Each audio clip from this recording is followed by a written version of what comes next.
राहुरी शहरातील जनतेने आमच्यावर जो विश्वास दाखवला त्या विश्वासाला कदापि तडा जाऊ देणार नाही। भविष्यात राहुरी नगर परिषदेच्या माध्यमातून शहरात मोठ्या प्रमाणात विकास कामे होतील असा विश्वास माजी मंत्री प्राजक्ता तनपुरे यांनी व्यक्त केला। राहुरी नगर परिषद निवडणुकीचा आज निकाल जाहीर झाला। त्यानंतर माजी मंत्री प्राजक्त तनपुरे यांनी आपले मनोगत व्यक्त करून जनतेचे आभार मानले।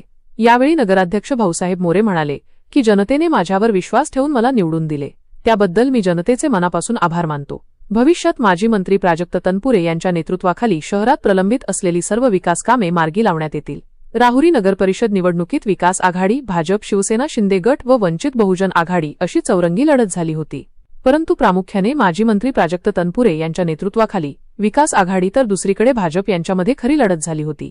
यामध्ये शिवसेना, शिंदे गट व वंचित बहुजन आघाडीचा दारुण पराभव झाला। विकास आघाडीचे उमेदवार भाऊसाहेब मोरे हे विजयी झाले। त्यांच्याबरोबर विकास आघाडीचे नगरसेवक पदाचे 17 उमेदवार देखील विजयी झाले, तर भाजपचे नगरसेवक पदाचे 7 उमेदवार विजयी झाले। मतमोजणीच्या ठिकाणी विजयी कार्यकर्त्यांनी फटाक्यांची आतिषबाजी व गुलालाची उधळण करत मोठा जल्लोष साजरा केला। माजी मंत्री प्राजक्त तनपुरे, बाजार समितीचे सभापती अरुण तनपुरे, माजी नगराध्यक्ष उषाताई तनपुरे व रावसाहेब चाचा तनपुरे यांच्या नेतृत्वाखाली राहुरी नगर परिषदमध्ये तनपुरे गटाने अखेर आपली 40 वर्षाची सत्ता अबाधित ठेवून विजय मिळवला। नुकत्याच पार पडलेल्या राहुरी नगरपालिकेच्या इलेक्शनच्या निमित्तानं आज या ठिकाणी मतमोजणी सुरू झाली। अत्यंत उत्साही वातावरणामध्ये विकास आघाडीचे सर्व उमेदवार त्या ठिकाणी आले आणि चांगलं बहुमत या ठिकाणी विकास आघाडीला मिळालं। विशेषतः अध्यक्षपदाची निवडणूक आमच्या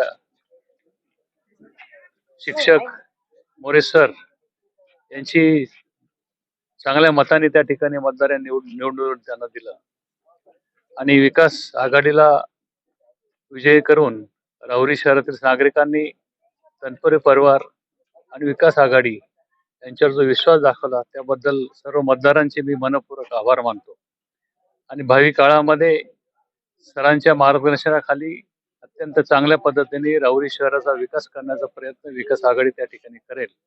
कारण गेली 4 वर्ष प्रशासक असताना सर्व नगरपालिकेमध्ये थोडासा अवमेळ त्या ठिकाणी निर्माण झाला, परंतु त्याची झालेलं नुकसान निश्चितच विकास आघाडीचे सर्व उमेदवार त्या ठिकाणी निवडून आलेले ते भरून काढतील अशी मला खात्री आहे।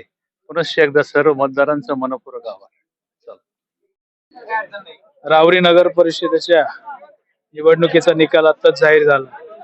सर्वप्रथम मी राहुरीच्या सर्व मतदार बंधू भगिनींचा आभार मानेल की त्यांनी विकासाची कामं दृष्टिकोनात ठेवून आमच्या बाजूने कौल दिला। सर्वप्रथम सर्व मतदार बंधू भगिनींचा आभार।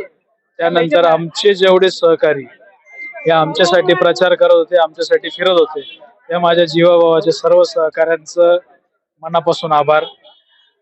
जी कामं आम्ही या इलेक्शनच्या मध्ये आश्वासनं दिली ती पूर्ण होणार आहेत, त्याबद्दल आपण सर्वांनी निश्चिंत राहावं। त्याचप्रमाणे जी कामं मागच्या 4 वर्षामध्ये रखडलेली आहेत ती प्राधान्याने पूर्ण करायचा आमचा मानस आहे। त्यामध्ये राहुरीची जी रस्त्यांची दुरावस्था झाली सर्वप्रथम तो प्रश्न, त्यानंतर पाण्याच्या टाक्या ज्या नवीन आल्या त्याची जी पाईपलाईन पसरवायचं काम बाकी आहे, काही दुर्गम भागामध्ये या पाईपलाईन पोहोचलेल्या नाहीत तर त्या पोहोचवायचं काम आम्ही प्राधान्याने करणार आहे। त्याप्रमाणे ज्या आमच्या उमेदवारांनी माघार घेऊन मनाचा मोठेपणा दाखवून जे उमेदवार उभे राहिले त्यांच्या पाठीशी ते सर्वजण उभे राहिले, त्याबद्दल मी सर्वांचा आभार मानतो। ज्ञात अज्ञात ज्या लोकांनी आम्हाला मतदान केलं त्यांचं सर्वांचा आभार। आपल्या विकासाची संपूर्ण जबाबदारी ही पूर्णपणे आमच्यावर आहे। त्यामुळं पुन्हा एकदा आपल्या सर्वांना मी खात्री देतो की जी कामं हाती घेतली ती पूर्णत्वाला जाणार आहेत। विकासाचं अजून कामं या शहरामध्ये होणार आहेत, त्याबद्दल आपण निश्चिंत राहावं। विजन प्लस न्यूज साठी मीनाश पटेकर, राहुरी।